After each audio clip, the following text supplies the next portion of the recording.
ఒక దుర్మార్గానికి పాల్పడింది. ఇది మెగా డీమార్ట్ మాల్.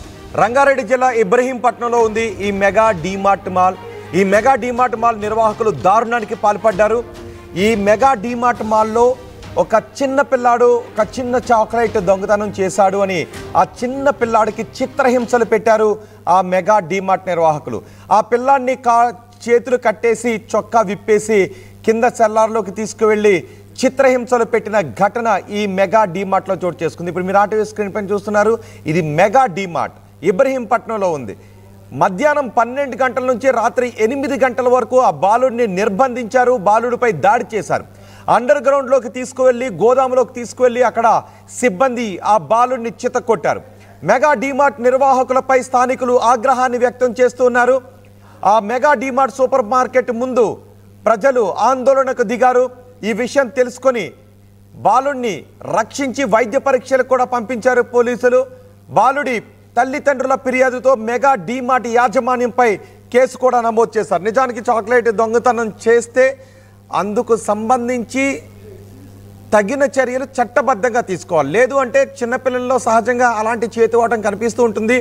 అది తప్ప ఒప్ప దాని కారణాలు ఏంటి అన్న జోలికి ఇప్పుడు వెళ్ళడం లేదు. నిజానికి ఎక్కడైనా చిన్నపిల్లల్లో అలాంటి చేతివాటం కనిపిస్తే ఆ పిల్లల దగ్గరకు వచ్చి తీసుకుంటారు. లేదు అంటే మీ పిల్లలు ఇలా చాక్లెట్ తీసుకున్నారు అని తల్లిదండ్రుల దగ్గర నుంచి డబ్బులు వసూలు చేస్తారు. కానీ ఇక్కడ మాత్రం ఒక చాక్లెట్ దొంగతనం చేశాడు అని ఆ పిల్లాన్ని తీసుకుని వెళ్ళి సెల్లార్లో బంధించి చితక్కొట్టిన ఘటన ఇబ్రహీంపట్నంలో చోటు చేసుకుంది. మెగా డీమార్ట్ నిర్వాహకులు ఈ దారుణ దుశ్చర్యకు పాల్పడ్డారు.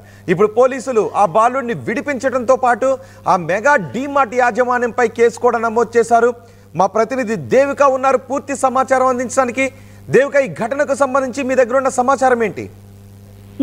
చూడొచ్చు, చిన్న దొంగతనం అంటే చాక్లెట్ దొంగతనం చేసినందుకు డీమార్ట్ యాజమాన్యం ఎంత దారుణంగా నీచంగా ఒక బాలుడిని చిత్రహింసలు పెట్టిందనేది చూస్తున్నాం. ఆ ఘటన కూడా ఇప్పుడు ఇబ్రహీంపట్నంలో చోటు చేసుకుందని చెప్పొచ్చు. నిన్న ఆ బాలుడు నార్మల్ గా అలానే వెళ్దామని చెప్పి డీమార్ట్ వెళ్ళడం జరిగింది. అక్కడ ఏదైతే చాక్లెట్ తన దగ్గర డబ్బులు లేకపోవడం వల్ల తను దొంగతనం చేసి అంటే దొరికిపోవడం, ఎవరైతే అక్కడ యాజమాన్యం ఉంటారో అక్కడ సెక్యూరిటీ వాళ్ళు ఉంటారో వాళ్ళకి దొరికిపోవడంతో వాళ్ళు ఏ మాత్రం కూడా కనికరం కూడా లేకుండా 9వ తరగతి చదువుతున్న చిన్న బాలుడు అంటే దాదాపు ఒక 14 ఏళ్ళ వయసు ఉంటుంది రోహిత్. ఆ బాలుడిని కింద సెల్లార్లోకి తీసుకొని వెళ్ళి అతి దారుణంగా పైశాచిక ఆనందం పొందారని చెప్పొచ్చు. ఎందుకంటే ఆ బాలుడిని చెట్టిప్పేసి ఒక చోట కూర్చోపెట్టి ఏదైతే హాకీ బ్యాట్ ఉంటుందో ఆ హాకీ బ్యాట్ తో అతి దారుణంగా ఆ బాబుని ఇష్టాను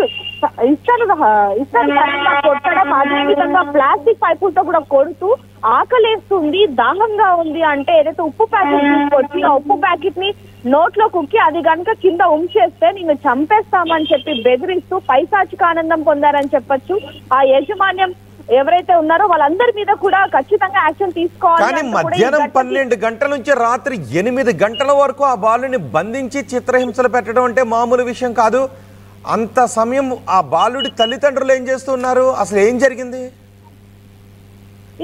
ఈ అంటే ఎవరైతే ఈ బాలుడు ఉన్నాడో ఆ బాలుడు వెళ్ళిన ఘటన కూడా ఎవరికి తెలియదు అని చెప్పొచ్చు రోహిత్. ఎందుకంటే ఇంట్లో కూడా చెప్పకుండా వెళ్ళినట్టుగా అయితే తెలుస్తుంది. దీనికి సంబంధించి కూడా వాళ్ళు పోలీస్ స్టేషన్ కి అయితే ఎక్కడం జరిగింది. అంటే దీనికి సంబంధించి పూర్తి వివరాలు కూడా ఈ తల్లిదండ్రులు కూడా చెప్పని పరిస్థితి అని చెప్పొచ్చు. ఎందుకంటే ఆ బాలుడు పరిస్థితి మనం చూడొచ్చు, విజువల్స్ లో కూడా చూస్తుంటే తట్లు దేరిపోయిన పరిస్థితి అని చెప్పొచ్చు. ఎప్పుడైతే ఈ ఘటనకి సంబంధించి తల్లిదండ్రులకు ఇంకోటి ముఖ్యంగా ఇక్కడ చూడాలంటే రోహిత్ స్కూల్లో టీచర్స్ చూస్తే గానీ తల్లిదండ్రులకి తెలియని పరిస్థితి అని చెప్పొచ్చు. ఎందుకంటే నేను దొంగతనం చేశాను అని చెప్పి ఒకవేళ తల్లిదండ్రులకు తెలిస్తే వాళ్ళు ఇంకెంతగా నన్ను కొడతారేమో అన్న భయంతో తల్లిదండ్రులకు చెప్పకుండా బాలుడు స్కూల్కి వెళ్ళిపోవడం జరిగింది. స్కూల్లో విద్యార్థులు వాళ్ళందరూ కూడా ఒక్కసారిగా చూసి ఏమైంది నీకు అంటూ అడగటంతో ఒక్కసారిగా టీచర్స్ కి తెలిసి టీచర్స్ దీని మీద యాక్షన్ తీసుకోవడం అనేది తెలుస్తుంది. టీచర్లు కూడా పోలీస్ స్టేషన్ కి వెళ్ళి కంప్లైంట్ ఇవ్వాలి అంటూ కూడా తల్లిదండ్రులకి చెప్పడంతో తల్లిదండ్రులు అప్పుడు పోలీస్ స్టేషన్ మెట్లు ఎక్కారనేది కూడా మనకి ఇక్కడ చాలా క్లియర్ గా తెలుస్తుందని చెప్పొచ్చు.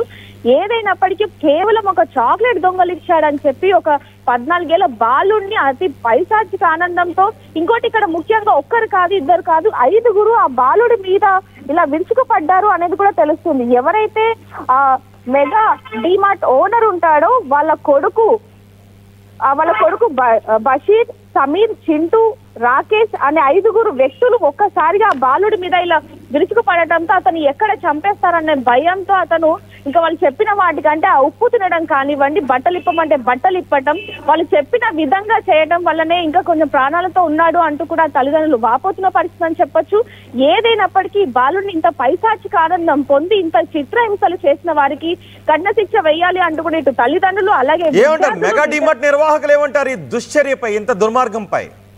వాళ్ళు మాత్రం ఇప్పుడు వరకు ఎటువంటి దానికి కూడా స్పందించని పరిస్థితి అని చెప్పొచ్చు. ఇటువైపు మీడియా వాళ్ళు కానివ్వండి, లేకపోతే పోలీసులు కానీ తల్లిదండ్రులు కూడా వెళ్ళి అడిగినప్పటికీ కూడా వాళ్ళు అసలు పొంతల లేని సమాధానం చెప్తూ అసలు వాళ్ళ మీద కూడా విరుచుకుపడుతున్న పరిస్థితి కనిపిస్తుంది అంటూ కూడా తల్లిదండ్రులు వాపోతున్న పరిస్థితి అని చెప్పొచ్చు. ఏదైనప్పటికీ వాళ్ళకి కఠిన శిక్ష పడాలి అంటూ కూడా వీళ్ళందరూ వాపోతున్నారు అనేది చాలా క్లియర్ గా తెలుస్తుంది. రోహిత్. రైట్ దేవిక, రంగారెడ్డి జిల్లా ఇబ్రహీంపట్నంలో మెగా డిమార్ట్ దుర్మార్గానికి పాల్పడింది, దుశ్చర్యకు పాల్పడింది. ఆ షాప్లో, ఆ మాల్లో ఒక చిన్న చాక్లెట్ దొంగతనానికి పాల్పడ్డాడు అని ఒక బాలుణ్ణి మధ్యాహ్నం 12 గంటల నుంచి రాత్రి 8 గంటల వరకు నిర్బంధించి చొక్కా విప్పి చిత్రహింసలకు గురి చేశారు. ఈ ఘటన విషయం తెలియడంతో బాలుడి తల్లిదండ్రులతో పాటు స్థానికులు మెగా డిమార్ట్ ముందుకు వచ్చి ఆందోళన చేశారు. పోలీసులు కూడా అక్కడికి చేరుకొని మెగా డిమార్ట్ నిర్వాహకులపై కేసు నమోదు చేసినట్టుగా తెలుస్తోంది. మెగా డిమార్ట్ నిర్వాహకులను అదుపులోకి తీసుకుని అరెస్ట్ చేసినట్టుగా తెలుస్తోంది. ఆ బాలుడి పూర్తి వివరాలు మేము చూపించట్లేదు, ఎందుకంటే అతను బాలుడు కాబట్టి ఆ వివరాలను, మైనర్ కాబట్టి ఆ వివరాలను మీకు చెప్పడం లేదు. కానీ ఈ దుశ్చర్యకు సంబంధించిన వివరాలు మాత్రం చెబుతూ ఉన్నాం. ఈ ఘటనకు సంబంధించి మీరేమనుకుంటూ ఉన్నారు? షాపు నిర్వాహకులకు, మెగా డిమార్ట్ నిర్వాహకులకు ఈ విషయంలో ఎటువంటి శిక్ష వేయాలని మీరు అనుకుంటూ ఉన్నారు? మీ అభిప్రాయాన్ని కామెంట్ బాక్స్లో తెలియచేయండి.